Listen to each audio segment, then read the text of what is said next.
Welcome back to Legislative Lens, People and Policy. I'm your host, State Representative Michelle Badger. Today, I'm excited to bring you the third episode in the 4-episode series where we spotlight the committees I serve on and the ways they work to impact Plymouth's community. This month, our focus is on the Joint Committee on Higher Education. Today, we're diving into what's happening in higher education across Massachusetts, and I'm especially excited because prior to my election, I worked for both private and public higher education institutions for over 18 years as an advancement professional, basically working as a fundraiser and alumni engagement. So this topic is close to my heart. First, you'll hear from State Representative David Rogers. Chair Rogers has represented the 24th Middlesex District since 2013 and currently serves as House Chair of the Committee on Higher Education, bringing decades of experience in economic analysis, law, and public policy to his work on Beacon Hill. A former musician turned economist, lawyer, and public servant, he remains deeply committed to service, community, and improving opportunities for residents across Massachusetts. Then in the second half, I'll be joined by Massasoit Community College's president, Bill Mitchell. And Bill has deep roots in higher education, having worked at both UMass Dartmouth, Massasoit Community College, where I worked for about 2.5 years. But most importantly, Bill is a resident of the 1st Plymouth District. As always, my goal with these conversations is to give residents of the 1st Plymouth District a clearer picture of what is happening at the State House and how it connects directly to our residents' daily lives. So let's get started with part 1. Thank you so much for taking the time out of your busy schedule to be part of this podcast. Welcome to the podcast, Chair Rogers. Thank you, Representative Badger. It's wonderful to be here. Oh, we're excited to have you. So the way we do our podcast is we really like to level set and kind of start with an understanding of what the committee is about. This is the third in a 4-part series of the committees that I serve on. And so can you tell us a little bit about the mission of the Joint Committee on Higher Education? Absolutely. I'm happy to do that. And it's a pleasure to, as I said, to be with you. And before I do that, I'd like to quickly say that the people of Plymouth and the 1st Plymouth District are very lucky to have Michelle, have you as their representative, and I can attest to the amazing work you're doing on behalf of your constituents at the State House. So thank you so much. We're lucky to have you. And yeah, the Joint Committee on Higher Education really oversees legislation that affects mostly our public higher education community. And just quickly, for those folks listening who don't know, our public higher education system has 3 segments. That is UMass with the flagship university in Amherst, but also the medical school, UMass Boston, UMass Dartmouth. So 5 campuses in all. And then, of course, our 9 state universities, which include like Salem State and Fitchburg State and Bridgewater State, the Mass Maritime Academy, where I know you worked. Yes. So there's 9 of those all in. And then finally, our 15 community colleges. So all in 29 campuses, 29 institutions that make up our public higher education system. And so any legislation that would impact our public higher education system, as well as items in the state budget. Obviously, we have a state budget over $40 billion. A certain amount of funding goes to our public higher education system. So the committee will often weigh in as well with the Ways and Means Committee on budgeting items. So both legislation on the one hand and then budget and spending on the other. And it's been a remarkable time, as I'm sure we can discuss, in public higher education in Massachusetts. So, and as you've been a great member of the committee so far, I'm lucky to have you, particularly given that you have a background in public higher education. And it's been an exciting time, as I say, in public higher education in Massachusetts. Yeah, I mean, a lot has been done in the last, in just the last 2 years has been, or 3 years now, I guess, has been done. But even before then. I've been in the legislature 12, now my 13th year, and the last 2, which you've been a part of, is probably the most action we've had in public higher education during my entire time in the legislature. When you look at the issues that are facing us, I mean, I think affordability faces everybody everywhere for every topic, right? But what are some of the issues that you really see driving kind of the higher education in the Commonwealth currently? Well, a big one, a great question is, as you hit the nail on the head, affordability.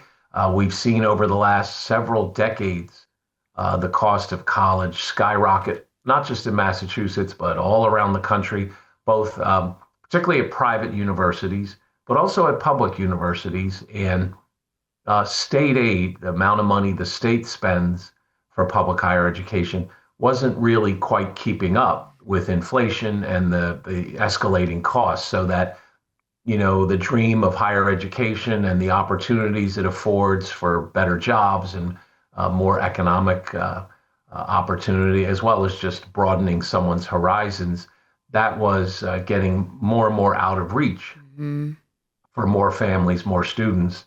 And so affordability is a big issue. And we've done a lot on that, which we can talk about. Other issues, of course, are in the case of public higher education, are the buildings, the actual buildings on the campuses. Just like a lot of high schools throughout Massachusetts, there was a building boom in the 60s and 70s.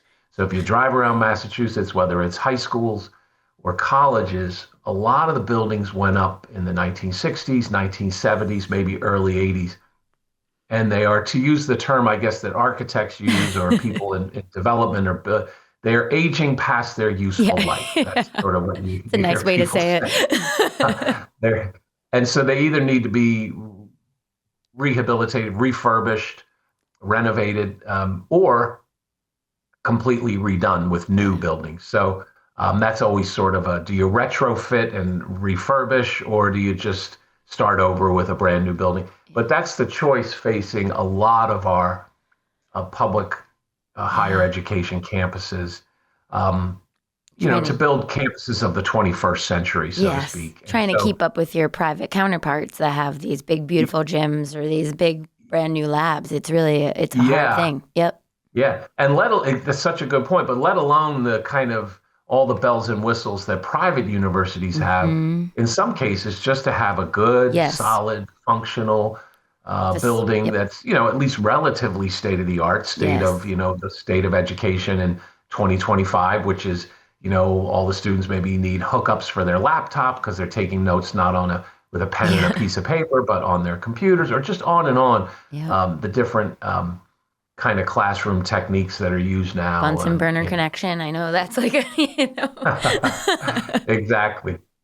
So, so that's it. So affordability is a big issue, and then renovating our campuses is a big issue. And on both of those fronts, as you know, because you've been a part of it, we are really looking at making big progress. We've made community college completely free in Massachusetts. Think of that. Our 15 campuses free for tuition and fees. And then in our other institutions, that is UMass and our state universities, for families with family income below 110,000 or less, we cut the cost of college in half, 50% reduction in tuition and fees. All of that made available by the new Fair Share Amendment, that is the tax on very, very high earners in the Commonwealth. That's a 4% surcharge on incomes over $1 million. And of course, that's not assets over $1 million, because a lot of people between their home and their 401k or other savings would have maybe total family assets over $1 million. That's not what we're talking about. We're talking about folks where their annual income is over $1 million. And they now, for the last couple of years, have been paying a 4% surcharge just on the part that's over $1 million. The first $1 million is exempt. Yes. Anything over $1 million, they're paying 4%. And with that money, we're spending it wisely. We've invested in education, which will help the students, which in turn helps the state as the students get better educated, better jobs, more opportunity, more job creation. Yeah.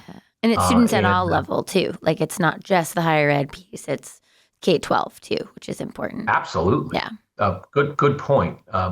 And we've invested the money in, as you say, in all the way K through 12. University. We just put in more money to all of our local aid all over the state. Yep. An extra amount per student for each district. Early education, and then the rest of the money, the way the law works, has to be spent on transportation, and we're investing a lot of money in roads and bridges and public transportation. So the money is being wisely spent and it's coming in above Predicted where values. people Yeah. projected. It's And that's because Massachusetts, of the 50 states, we are one of the wealthier states in the whole country. yeah.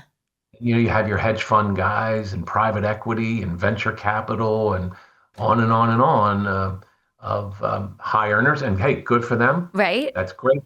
But what the state has asked, can you please step up and help us fund these critical things that are going to benefit the whole society? And so far, it's Right. been a success. And that's what And education is, right? Education should be that great equalizer that, if you're everybody should want to invest in because it makes your community better. You've got more people who have more skills and more ability to transfer their what they're doing to another section of the economy. Or, I obviously am biased coming from a school committee perspective and a higher ed perspective that I've been in, but I feel like there's not a whole lot of other places you can invest in that you get the return on investment that you do as you do in education. it's such a good point and very well said. And as you know from your work in public higher education, unlike the Harvards, the MITs, BU, BC, Tufts, Northeastern, and on, we 100 of have them an right now. amazing private university system, one of the best in the country, if Yes. not the best. Our public higher education students tend to stay in Massachusetts. Yes.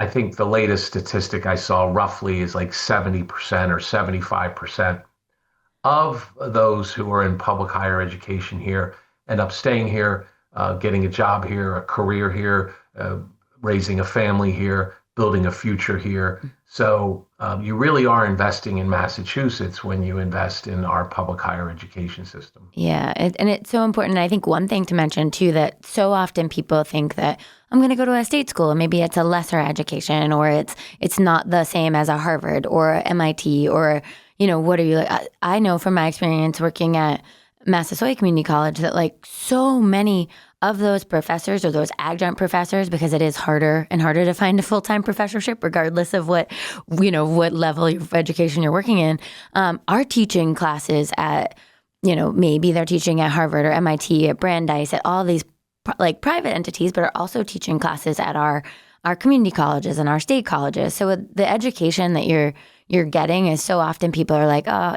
it's not. I mean, the work, and I'll talk about this later with President Mitchell from Massasoit, but the work that some of these students do at Massasoit with bees is incredible. I mean, they do PhD level research, and I wish that more people would I hope, and I think that a lot of the investments that have been made by the legislature have really taken people's mindset and kind of shifted it on. It's not about because you're paying to go to a private school that it's better.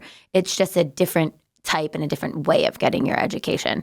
We have the same resources and the same professors and the potential for these students to go on and do incredible things. So I think Absolutely. And you know, as you know, but your listeners may not, the Higher Education Committee at the State House has gone on a tour of our public higher education.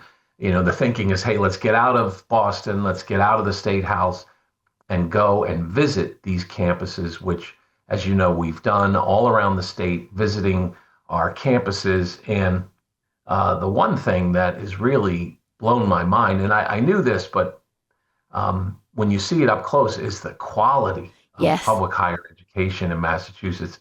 These, as you noted, our public higher education institutions can live a little bit, right? And because of Harvard and MIT and BU, BC, and on, live a little bit in the shadow of those schools.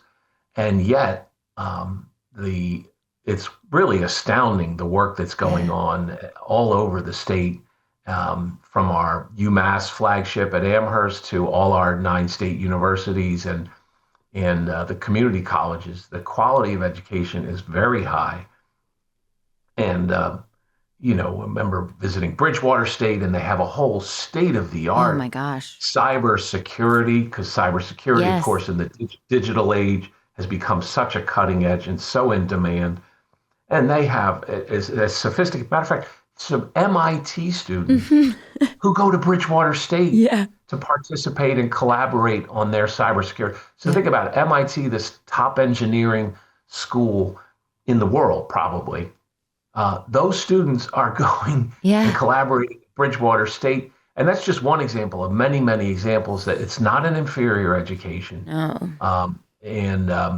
What's the work going on is truly astounding. And I kind of knew that from being in the State House and reviewing reports and documents and legislation. But when you get out and you're on the campus and you're seeing what's going on, it's really amazing. It really is. And I think it was Governor Healy who said it when we were doing the Bright Act hearing. I think she said that, or maybe it was Lieutenant Governor Driscoll. But I think somebody said we're excelling despite ourselves, despite the infrastructure piece. That really stuck with me, because that, I think, is what you're saying. I mean, we may have infrastructure issues that we can kind of now go ahead and talk about the Bright Act a little bit, but infrastructure issues throughout the state, and whether or not, like you said, 60s or 70s, their building was built or not a lot of investment has been made into it since. But we are really producing some of the most amazing opportunities for our students and are doing so well.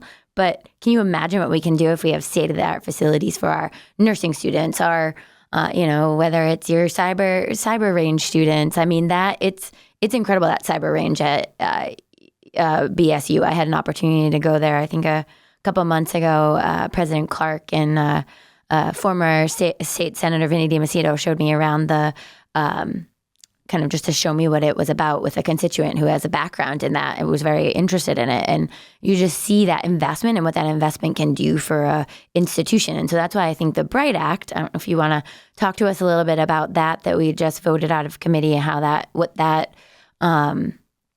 what that infrastructure investment means to the Commonwealth, or could mean, I should say. Yeah, well, again, thanks for that segue, and it's very well said. I'm glad you did that tour with Vinny, former state senator, and President Clark, and it is fascinating. So the Bright Act is what we call in the State House a bond bill. And what that means is it authorized the executive branch, the governor, to issue bonds to help finance construction projects, development projects in this case, on our public higher education campuses. So that's, again, all 29 campuses, as I referenced earlier, and we talked about the kind of many buildings that have aged past their useful life. They need renovation or to be replaced. The total cost to either repair, modernize, or also retrofit to be more energy efficient, the unmet need statewide is about $25 billion with a B dollars. Oof. Now, I know I represent Arlington, Belmont, and Cambridge, and Arlington and Belmont just did new high schools, had to go out to the voters for a debt exclusion. It was like a full campaign, people with lawn signs in their front, where we had to have a vote on it. And they both passed in both towns, 75-25, 3-1. Yeah. But to get to my point, those high schools cost about $300 million. Yeah. But in both towns, that's like the cost of a high school now. Yeah, it's incredible.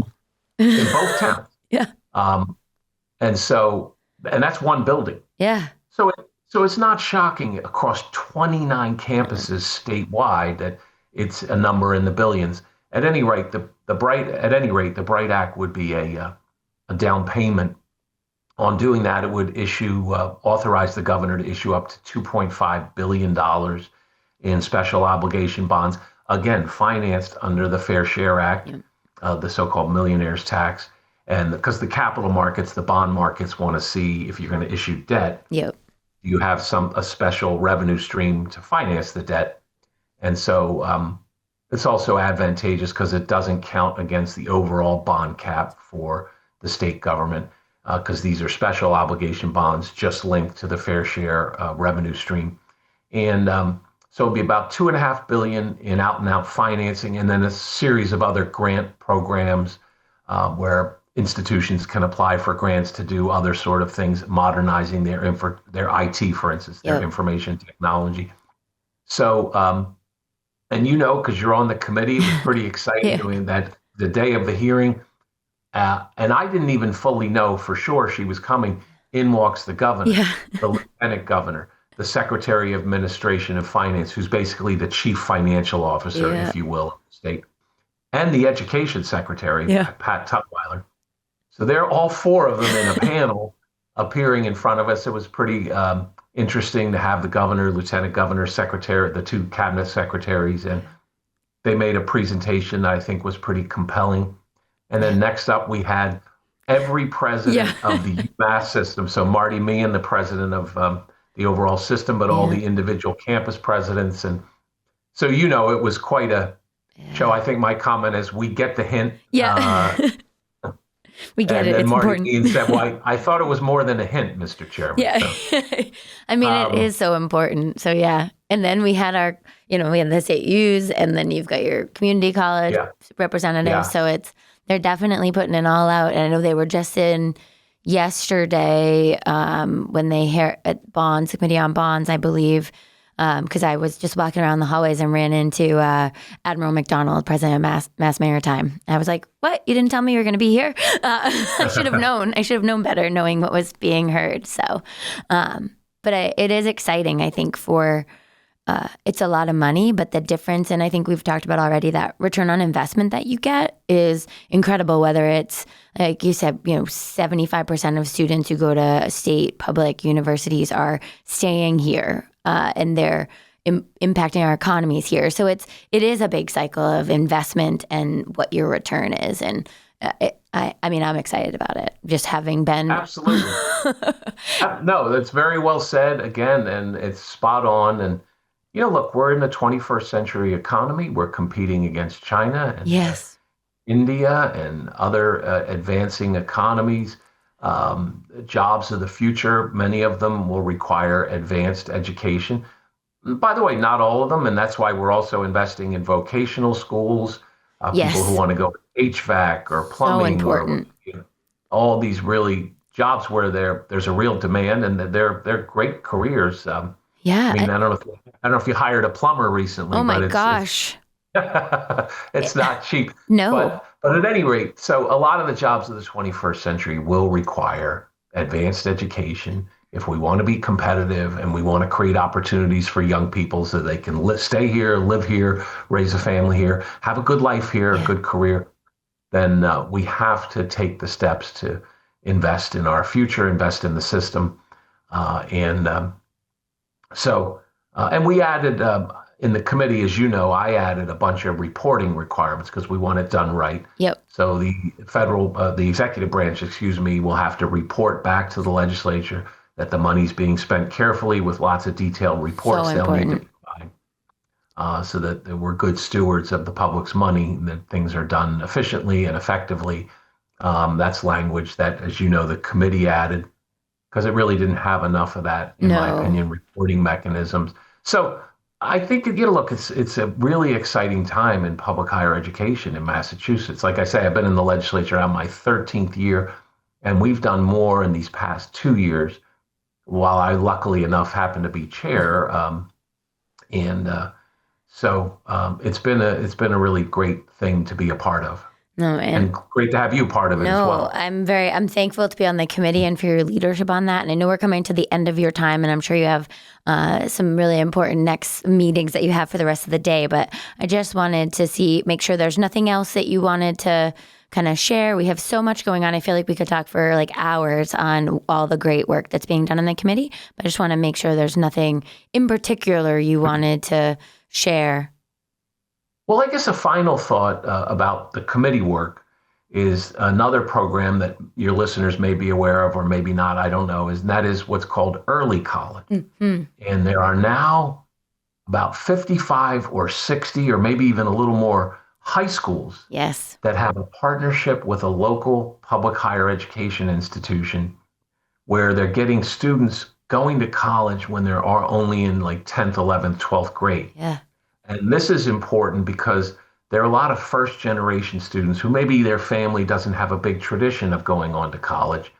And it allows them, while they're still in high school, to get the experience of being in a college environment, taking college level classes. Yeah. And the conversion rate where students are saying, wow, this is really interesting and really exciting and cool. And then they're going on to college, because the early college has been around about 7 years, give or take, is remarkable. Yeah.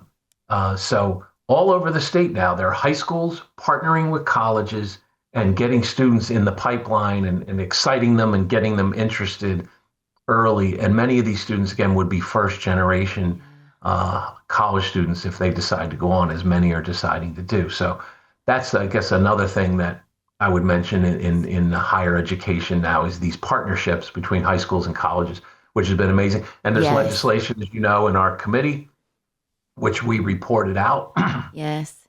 to kind of, it's grown through the budget. Mostly this program has existed in the state budget. The idea is we might need some legislation to sort of clarify some of the create guidelines and more rules about it, although it's developed well so far. And obviously you were a part of that conversation as well. And I'm very appreciative for your leadership and your help in the committee as we deliberated on that piece of legislation too. It's so important. I mean, there's a New Heights charter, yes, in Brockton that works with Massasoit, and those students graduate at the end. Some of them, not all of them. It's a small percentage that do graduate because not every high school student is ready to take those college classes in 10th grade or whatever, and you have to take so many classes. But the New Heights charter is based at Massasoit for so much of their education when they're 10th, 11th, and 12th graders. And it's really, it's life-changing, and I think it changes how they see themselves. It's that whole, I'm a first-generation college student, and I think so many of us are, and it's how do you even know how to tackle what does it mean to go to college if you don't know people who have gone to college, or you know them but not directly in your family that can say, this is step 1, step 2, and step 3, and this is how you navigate the process.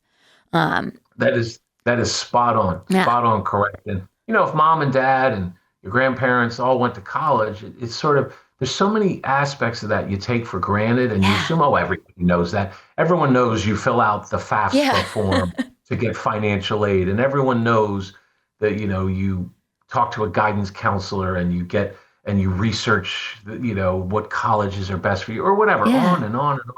But if you come from a family where mom and dad didn't go to college, there's not a lot of tradition of doing that. There's a lot of things that it's another world. Don't really know. And so this early college program has been great to get people involved in higher education while they're still in high school. And it's been a big success because many, as I said, are going on to pursue higher education. It's been a great program. And again, you've been a part of it. And again, I want to reiterate, what a great representative the first Plymouth District has. I mean, you always show up to committee hearings thoroughly prepared.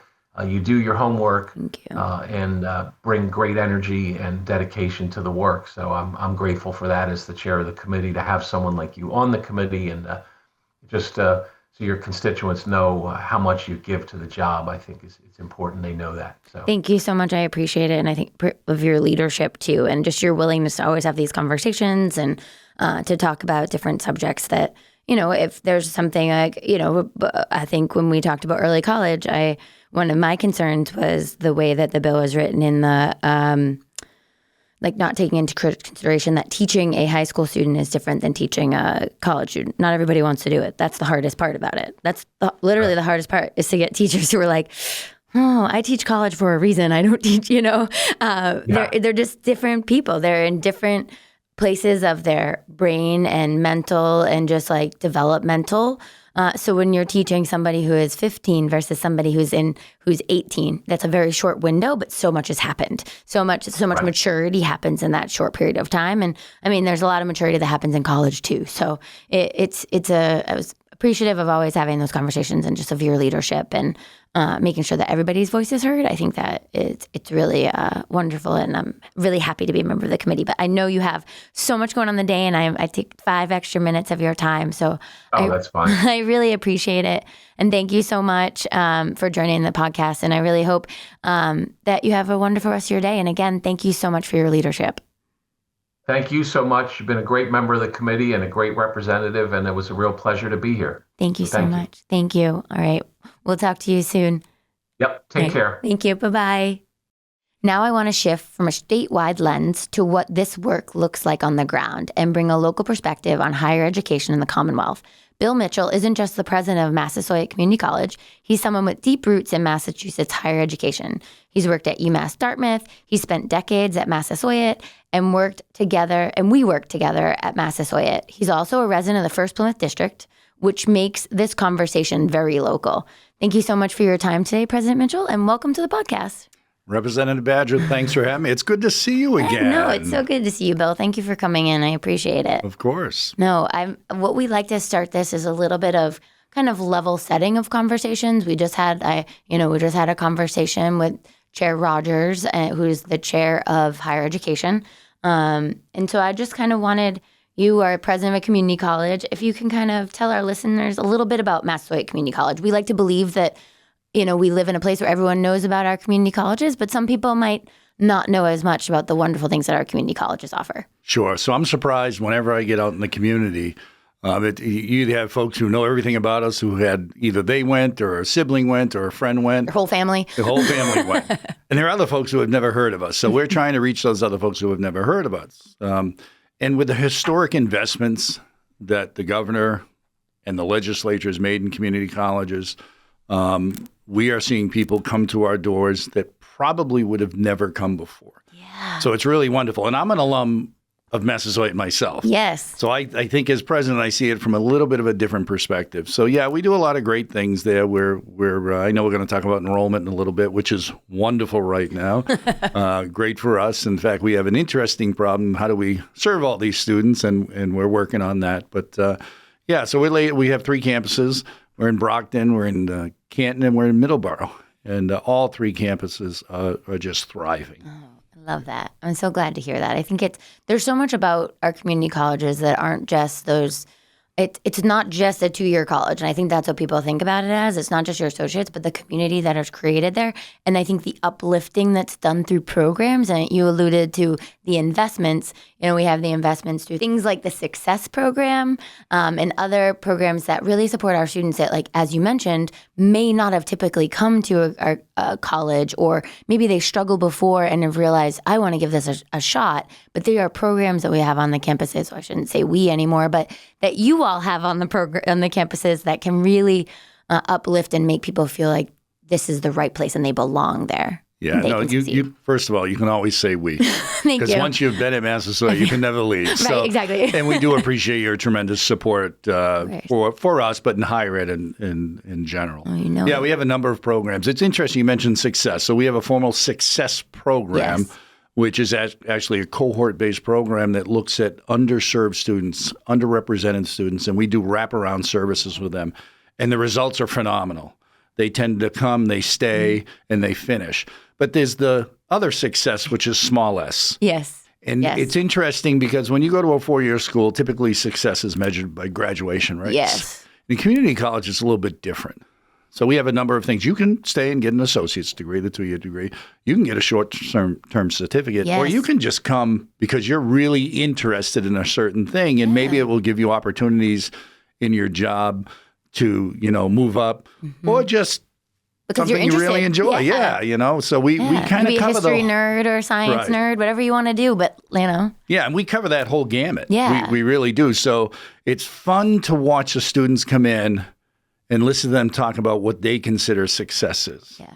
And we're there to serve them all. Yep. No, and I think, and so many times those stories you hear are so powerful of the people who felt like they couldn't do school, but because of these programs, school is something they're like, we got this. Like I went from being a student who maybe didn't feel like I was college ready or really ready for anything other than, not what they kind of saw themselves as being. It was something that was going to be a lot of work in retail or something, but they realized, you know what, I want to give this a shot. And somebody finally believed in them. And that I feel like is so much of what Massasoit does. I mean, the students I met there while I was working, it's so inspiring that they realize, oh, I can do this. Or, they don't have the money, but they want to do it. And they now, thankfully, with Free Community College, they're able to. And so what are you seeing different demographics in your students since the change? I mean, we've got that investment in wraparound programs, but also the investments in just Free Community College in general. Yeah, free community college is a game changer. Yeah. So one of the most important tenets of our strategic plan is to remove barriers. Yes. One of the most significant barriers is financial. Yes. And with the price of college right now in higher ed, lots of parents struggle with that decision. Now they can come to Massasoit Community College as long as they enroll in 2 courses. They're in a credit or a certificate program. Yeah. And they apply for financial aid. It'll be 100% free. In addition, they get their books paid for. It's an incredible investment. Yes. And so, yes, we have seen more people show up at our doors, and you described them accurately. Yeah. Kids who perhaps didn't think they were ready for college or never even thought about college. And this came and said, I'm going to give it a try. I can do it. And we're seeing great results, preliminary results, where our students are not only coming in the fall semester, they're returning in the spring semester. And that's one measure of success. That's wonderful, for us. because I know that's where they fall off a lot when I was there. Yeah, and so they come to our doors, and you're right, the stories are incredible. And then you see the transformation of these students. And sometimes it happens after the first class. Sometimes it's the first semester. They get that, that switch goes on and says, I can do this, and I'm really excited about it. And I have the privilege of handing them their diploma or their certificate at the end, which is even more wonderful. No, seeing that. And it's funny that they talk about the students kind of transformational wise. Like, I actually had an opportunity to meet with 2 students, well, a large group of students. They were with MassPerk students coming to advocate about the Hunger-Free Campus Initiative, which is, I'm a huge supporter of it. Obviously, that's another hurdle that we have to overcome, because although our students are now have free books and they can attend community college, there's still okay, I'm now at school for this many hours, and to really do my education, not just classes, and to do my work, I have to have this much time outside. So that means I have this much time to work. Maybe what they had was 8 hours a day, and now they have 4 hours a day to work, which doesn't allow them to make the money or be as successful, or not successful, I shouldn't say successful, be as focused on their education, because they're like, oh, now I have to work. But you have wonderful wraparound programs. You have the food pantry. You have so many wonderful things, that whole student perspective. And I know that the Hunger-Free Campus Initiative is really focused on that. And 2 of the students just happen to be from Massasoit. One is the student trustee. Another one was a member of the student government. And both were so articulate in sharing what they see and expressing their classmates' stories. It's just, I just can't imagine. I obviously did not know these students when they were there, but just thinking about probably I know I talked to Casey, our mutual, of course, former student trustee, very wonderful, who was saying, she encouraged them to, use their voices the way they're using them. And just having people encourage you and believe in you, I think just makes all the difference. But they did a phenomenal job. I just wanted to make sure I did a little. I'm not surprised knowing the 2 students, and it's wonderful to hear. You talk about other barriers. So yes, through the incredible investment in community colleges by the Commonwealth, we've removed that barrier. But you mentioned the other barriers, and they're significant. We have transportation barriers. We have childcare barriers. We have elder care barriers. We have folks working 2 and 3 jobs, which is a barrier. And then we have food insecurity and housing insecurity. Yeah. And, with what's going on in Washington, it's really created a lot of fear, around the campuses. And I know the shutdown was recently, they signed off to reopen the government. Yeah. But we had noticed a tremendous uptick in our food pantry starting in September. Yeah. We had 1,000 more pounds in September and 1,000 more pounds of food given away in October before the shutdown and the SNAP benefit issue came up. So we are looking at ways, particularly through philanthropical avenues, as you very well know. Yes. Yes. And to get people interested in supporting the students, obviously not with tuition and fees, but those other challenges that they face. Students, if they're worried about where they're going to sleep, if they can't get to class, if they're hungry, they're not going to do well. How do you focus? You're worried about your kid. You're worried about your parent who needs to be cared for, or some other relative that needs to be cared for. It's the whole family. It's the whole student, which really makes the difference. And it's a great investment. Yes. I don't think anyone would argue that an educated society is technically a better society, right? And so how can we help these students focus on their studies and not worry about those other things, so they can go out and become productive people. They can work, and we need workers. Yes, we do. It's interesting driving over here today. Every business had help wanted signs. Yep. And so people are, they're starving for trained employees. And that's what Massasoit does well. Yes. We do certificates, as I said, 2-year degrees. We've got wonderful programs, and we have those wraparound services to help our students. They're so important. It's so important for success to make sure that the whole person is taken care of, mind, body, and soul, right? And that whole educational piece too, it's so important that people have that education. If it's right for them, we all know that there are, and Massasoit, it also has those technical programs that we can make sure that if somebody isn't like a book learner or whatever, they still have an opportunity in a community college space. But there's also, we know there's unions and other places for people to get their education if that's what they want. So, higher ed we know isn't for everybody, but it is a tool for some people. And with AI and so many things coming up I think you need that level of understanding, and I know we're doing it in our K-12, but like what's real and what's not, and how to determine what is so important in our society. And so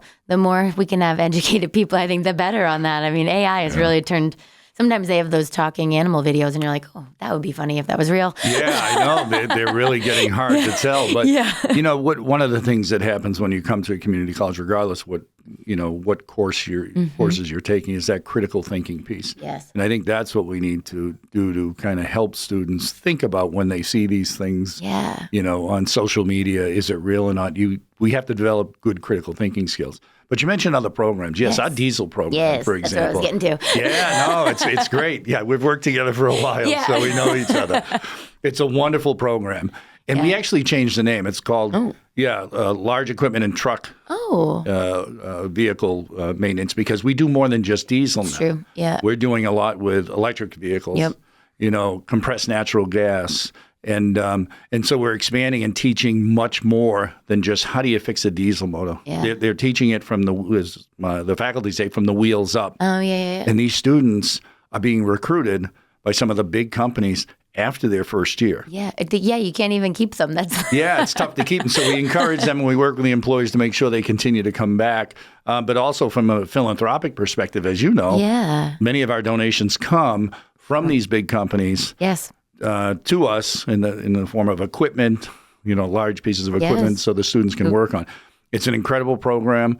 We have a number of students that's growing. We keep adding, cohorts to it because they get jobs. But we also have those other programs. We have a vet tech program, as you know. I just read your brain. Yes.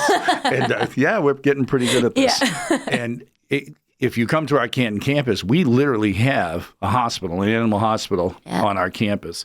Now, we don't accept animals from the public, but if you walk in, they have examination tables, they have surgery tables, they have x-ray, dental. And so our students that are learning to become vet techs get hands-on experience. And I think our last class had 100% placement. It's amazing. We also have, nursing, and we have rad tech and respiratory tech. And I would be remiss if I didn't mention our $52 million project. Yes.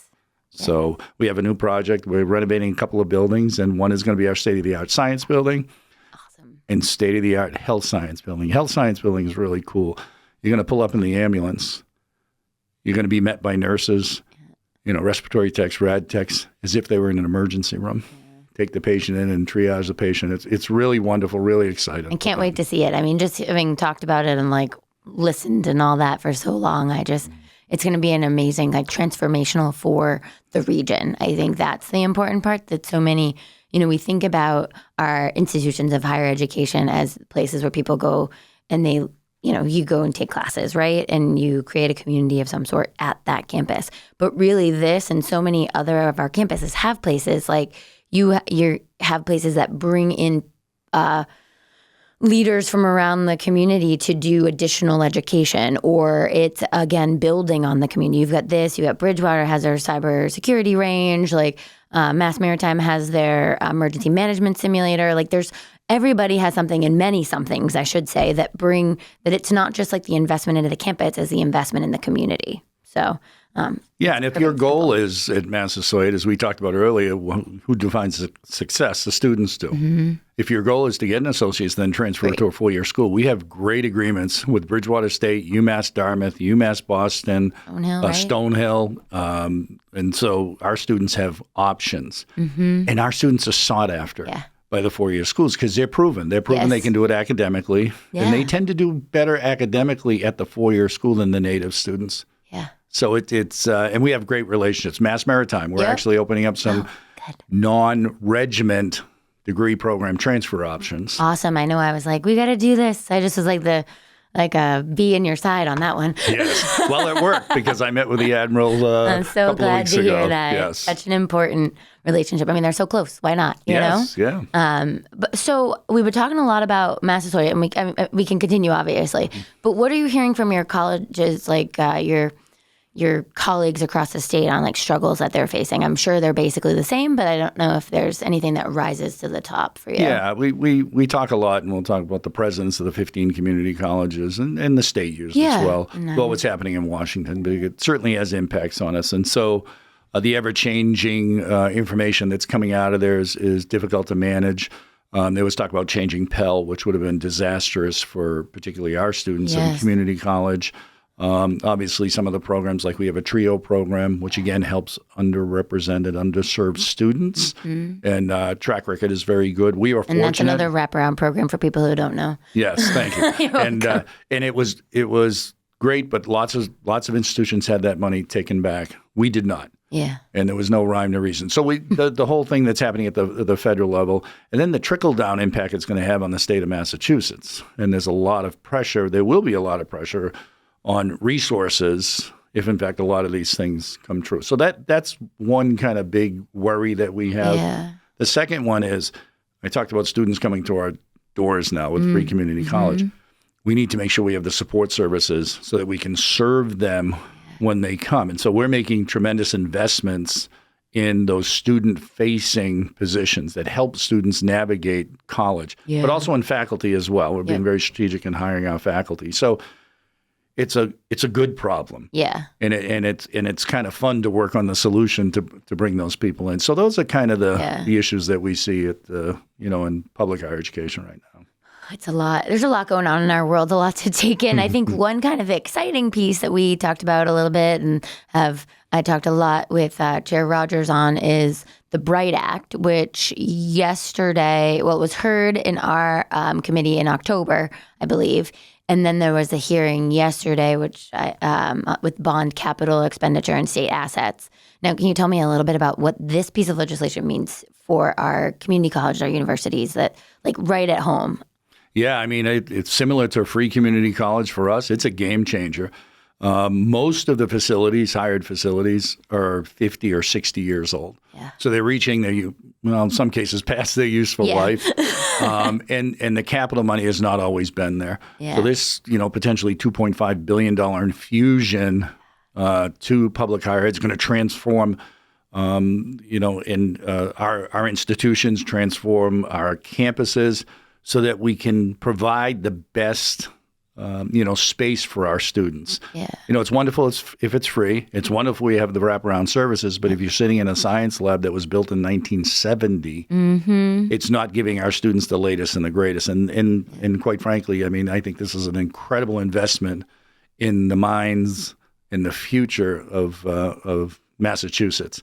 And it is the single largest capital investment I have seen in my 37 years in public higher education. It's amazing. I mean, I know I'm excited about it, obviously, for a lot of reasons, but just to think about what this can do for students and what they can get, what it can do for places like Massasoit, that, yes, there's some investment happening right now, but hadn't happened in decades upon decades. And so you think about, we see really pretty shiny buildings in other schools, and it's really hard for state universities and state community colleges to the UMasses to really – UMass has a little bit easier to compete, but competing with our private schools that have state-of-the-art gyms and state-of-the-art this. And because it's not, college is obviously about the classroom experience and that piece, but there's so much about it that is also the outside. How do you grow and develop as that young adult or that older adult or whoever you are in your your life cycle. Where are you? And it's more than, for some, just going to class and leaving. For some, it's going to class and leaving, but for others, there's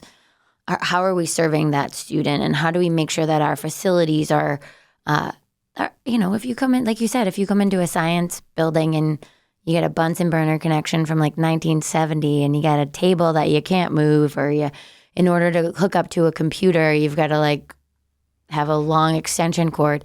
That's not telling our 18-year-olds who are seeing these like shiny things at other schools. This is a place that you're going to learn better, and you're going to learn from people at Massasoit, there's professors who teach at Harvard or teach at, MIT, all over the place. I said this earlier too. I think it's so many people sometimes think of a community college or state U as the lesser of the version because it's not like shiny. And we have 100 higher education institutions in the state of Massachusetts. And, you've got our state schools. So you've got a lot to, when you look at a state school and then you look at a shiny new someone who has billions of dollars to invest, when we're investing in the teachers and the students, and it's just a difference. I could go on and on. Sorry, but you mentioned it's interesting, but we deal with a lot of, since mental health is I would say is a crisis right now. Yes. Huge crisis. So that's one of the other things on campus that we are trying to deal with and trying to support our students. And sometimes it's about the space that they're in as well. Yeah. The space has to be inviting, non-threatening. And at the end result is if a student comes in and they feel comfortable, they're going to learn.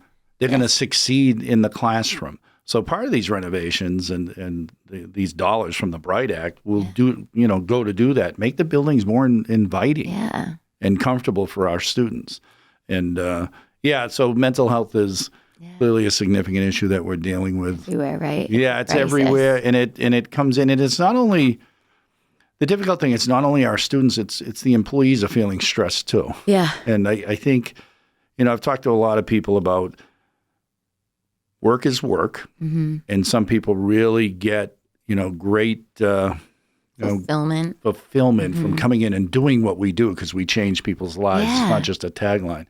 But when you're stressed at home because you turn on the TV or you're trying to, look at social media and you see what you see day in and day out, they're going home and not relaxing and not unwinding. Yeah. And sometimes that carries back into the workplace. Yeah. And, and I see it around campus. People are worried. Yeah. They're worried about a lot of different things they never had to worry about. Yeah. And so all of those things, are challenging. Yeah. But at the end of the day, if we remain student-centered and not just say it, but really mean it, it helps everyone. Yeah. I know when I'm struggling, I go out and talk to a student. I know, they're great. I mean, and if you don't get uplifted by talking to I don't know who students, you are. Yeah. then I don't know what. maybe you should try a new job. Or right, something. exactly. Because that's what it's all about. I mean, we're making sure that students have the opportunities that we had or we didn't have, or we want them to be able to succeed and move on in their next part of life, that they feel that there are people there that care for them, and go on and on. But it's just so important. What are I'm trying to think, like, any other topics that we may have missed talking about that you want to talk about? Oh, I forgot about early college. Yeah, so early college is becoming a bigger part of our campus. We have about 600 early college students on our campus. Wow. Two of our larger partners are New Heights Charter School and Brockton High School. Brockton High is our largest feeder to begin with. Yes. And it energizes a campus. Yeah. But just from a pure, educational perspective, we had about 70 students at last commencement walk across the stage with a high school diploma and an associate's degree. Oh, wow. That's and amazing. It didn't cost them anything. So they're already so far ahead of the game. They can transfer to a four-year school. Many of the four-year schools, and I'll pick on my good friend Fred Clark, President Clark at Bridgewater State University. If parents at a family makes less than $125,000, it's free for them as well. So you could go amazing associate's degree to a bachelor's degree for free. Life-changing right there. Yes, it really is. And we're seeing more students start to funnel in that pipeline. But our early college is phenomenal. Yeah. These kids bring a different kind of energy to campus, and they're lots of fun. They have a little graduation exercise themselves aside from ours. Yeah. It is the most fun commencement I think I've ever been to. Oh, I love that. Hooting and hollering, but just think, you finish your high school diploma and you get your associate's degree. You finish your associate's degree before you finish your high school. That's like, right. I mean, yeah. and I know there's plans to grow it. We got to look at the economic model and make sure that works for campuses, because right now we subsidize it a bit. Yes. And listen, maybe students who not everyone gets their associate's degree. Yep. Maybe they take 6 courses or 3 courses. So we hope they come after they finish high school and finish up with us. Yeah, and a lot of them do. Because I've said it before, it's free. Yeah.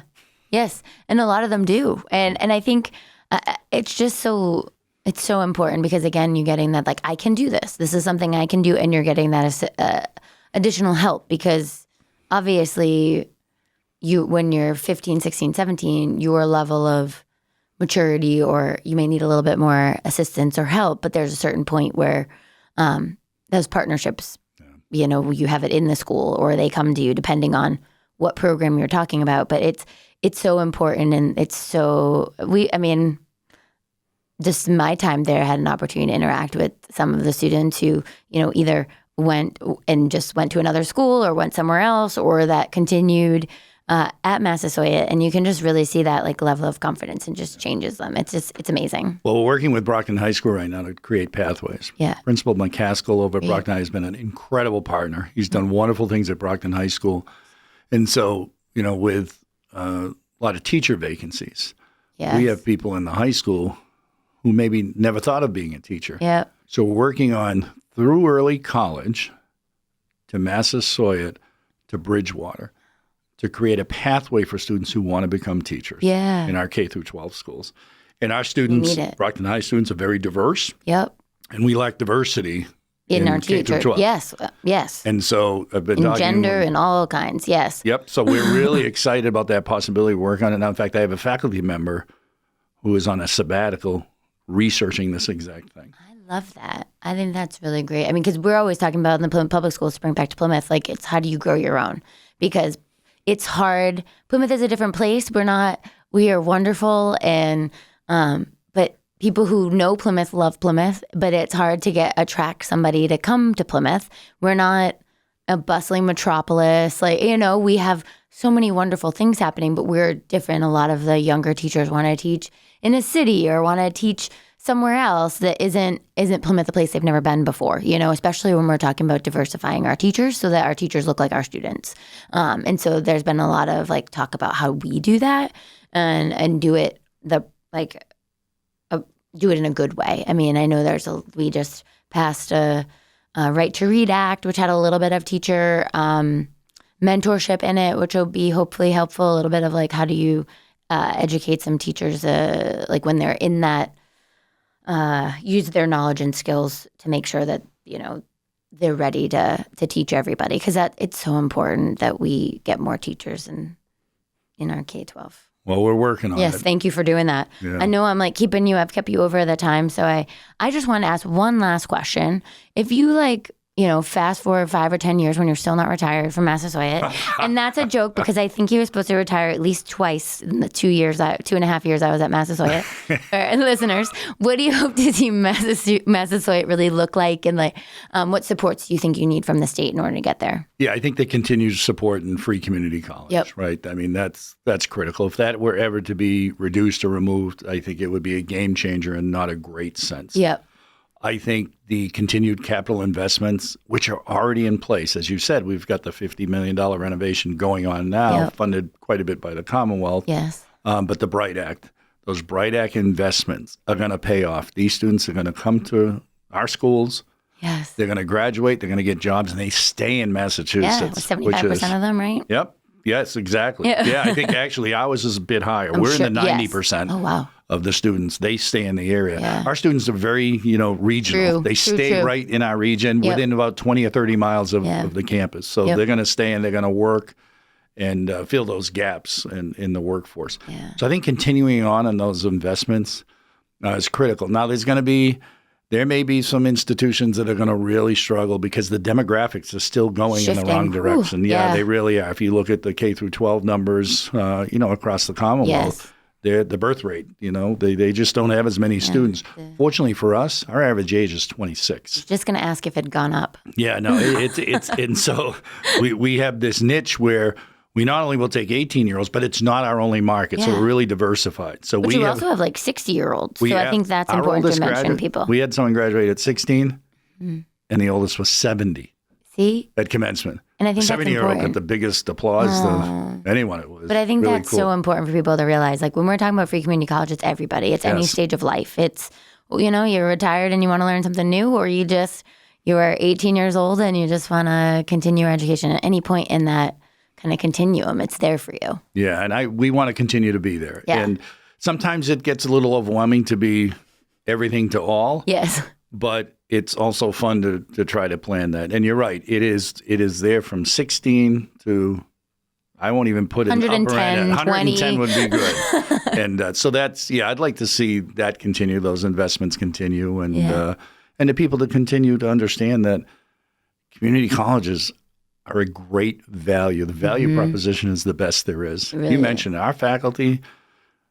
Amazing. Big percentage have terminal degrees. That is, they have PhDs in their field. And you're right. They teach at Stonehill. They teach at UMass, Harvard. Just one quick, for our listeners out there, mostly my family and yours. No, I'm kidding. Right. It's true. No, we're going wild. So we actually had a student come speak at our Evening of Champions, which was our major fundraiser, which Michelle is very aware of because she ran it and did a great job, and we're building off of that. She got accepted into the PhD program at Yale. That's right. In physics.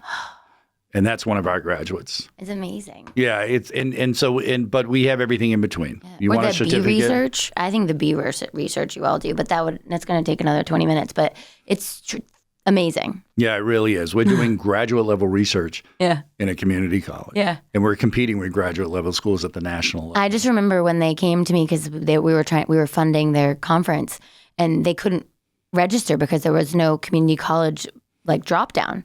You had to call, and they had to do something special so that we could register. Yeah. We were like, no, we're a community college. Yeah. It's a tremendous thing. Yeah. We do. We are one of the few community colleges who do graduate level research. Very exciting. It really is amazing. But I want to respect your time because I'm sure you have a very busy day. But thank you so much for taking part in this conversation today and for helping connect what's happening at the State House with the issues and opportunities right here in our region. We're lucky to have your expertise here right in the first Plymouth District, not too far from our studio, from here in the local scene. But I wanted to thank both our guests for joining me today, both Chair Rogers and Massasoit Community College President Bill Mitchell, for their part in this conversation, highlighting how the work happens at the Joint Committee on Higher Education and directly connects to the challenges and goals of students, families, and campuses that serve our region. From legislation moving through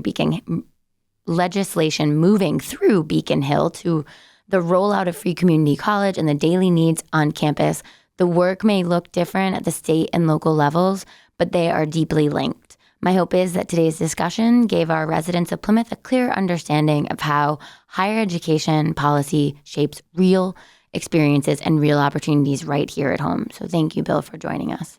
Representative Badger, first, let me just give a plug to you because watching you go through the process and you're one of the hardest working politicians I think I've ever seen. And you care about this district, you care about Plymouth, but you also care about the greater good in higher education. And I loved when I went in to testify and actually sat across from you because you are in the higher ed committee, so the Joint Committee on Higher Education. So thank you for what you do, and thanks for your support. No, thank you. I'm honored to be on that committee. I was so excited when I saw my name. I didn't think I would be on an education committee, but when I got it, I was like, yes. So I was glad to be there and to ask questions and be as supportive as I can. I mean, there's so many pieces of legislation that mean a lot, I think, to community colleges just and higher education in general. So I'm hoping we continue in the Commonwealth to keep moving that forward. So thank you. I appreciate it. And thank you for those who are listening to Legislative Lens, People and Policy. I'm State Representative Michelle Badger, and I look forward to continuing this series as we highlight the committees I serve on and the issues that matter most to our districts. Our next episode in December will focus on the Joint Committee on Emergency Preparedness and Management. But in between episodes, you can always stay connected with the work we're doing at the State House and in Plymouth by following me on Instagram, Facebook, TikTok, YouTube, and Blue Sky. You can also reach directly out to me at michelle.badger@mahouse.gov with any questions or ideas for future episodes. So thank you again for tuning in to Legislative Lens, People and Policy. Take care and have a wonderful day.